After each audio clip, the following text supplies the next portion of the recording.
we regularly conduct surveys and interviews with executives across different parts of the world.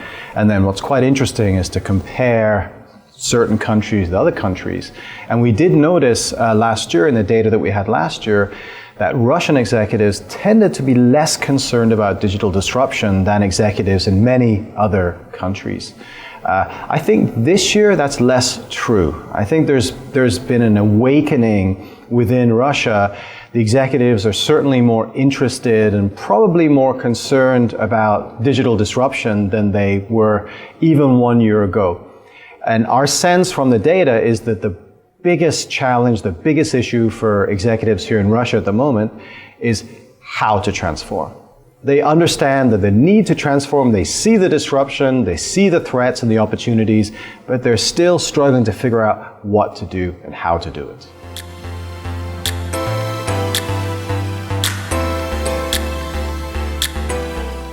Well, I think when it comes to digital in the world, there's kind of three big playgrounds, if you will. There's the US, there's China, and then there's everyone else.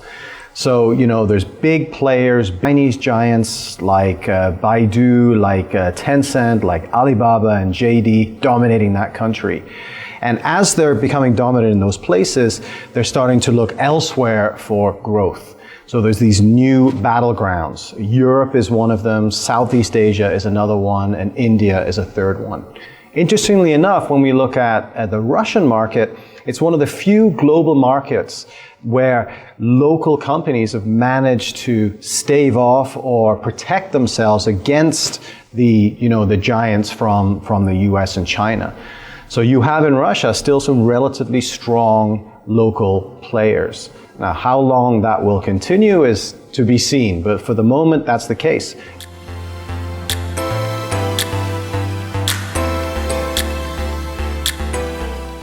Yeah, this is a good question looking at the market sectors. We do an analysis every year where we look at the industries that are most impacted by digital disruption.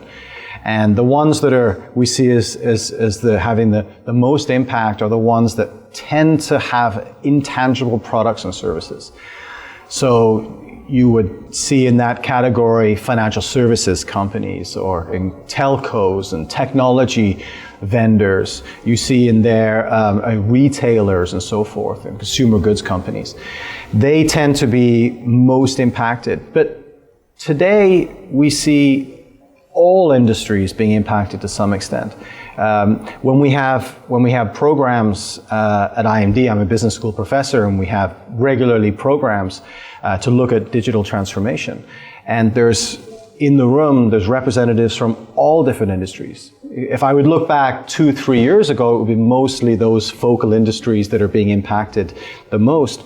But today we see, oil and gas companies, mining companies, manufacturing companies, utilities, all these industries that on the surface don't seem to be as impacted by digital disruption, and yet they're very interested in understanding how they can take advantage of the benefits of digital and deal with some of the threats.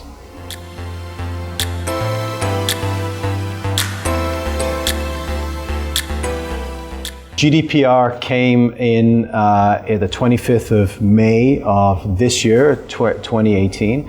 A lot of fanfare, a lot of interest, a lot of coverage, and a lot of confusion, because the truth is that nobody really understands the impact of it. There's some very strong potential penalties of it, 4% of global revenue in some cases.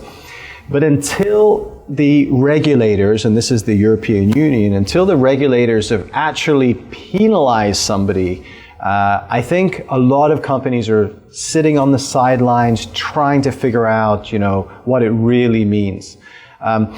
In the most part, I think it's generally good for consumers because it means that you, as a consumer, will have more control over information about you.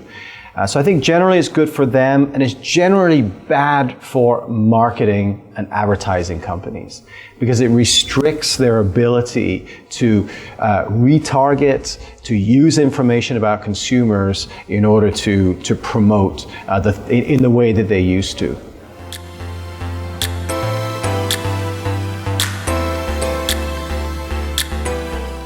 Net neutrality is, of course, a big issue because in the US, the net neutrality was removed, meaning that now ISPs and other data carriers can change, some data they can charge more for than other data. So there's a big discussion about what impact that will have on how people use the internet and access content.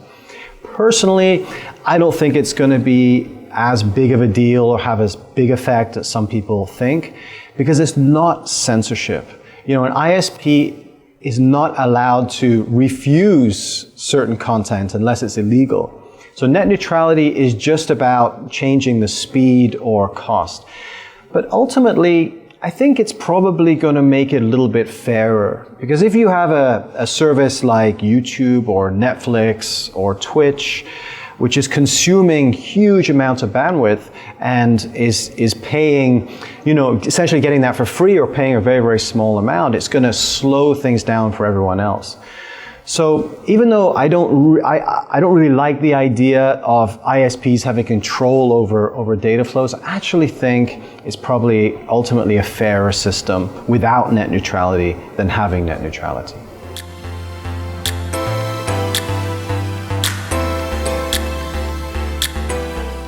Well, I think the skill sets are shifting.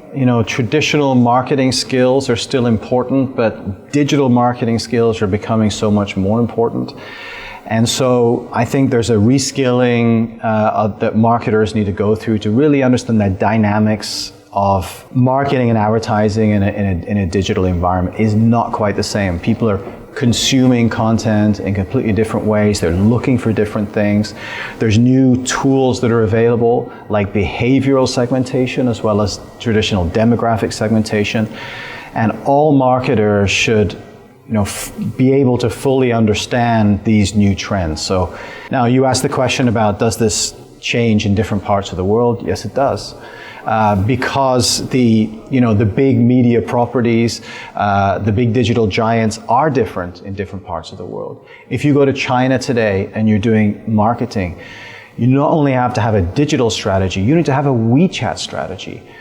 If you go into the US, you need to have so you really need to understand the local dynamics. If you're in Russia, you better have a Yandex strategy or a mail.ru strategy. Even though you're seeing global platforms, there is still a large amount of localization. So marketers need to understand the dynamics in the particular areas. Let me just give you one example. Yesterday I came from Singapore in Southeast Asia, and Uber actually left Southeast Asia and sold their operations to the local incumbent, which is called Grab, much in the same way that Uber left Russia and sold their operations to Yandex. And one of the mistakes they made in Southeast Asia was they didn't offer a cash payment option. Because in most parts of the world, one of the benefits of Uber is you don't need to use cash. Everything is done through cards.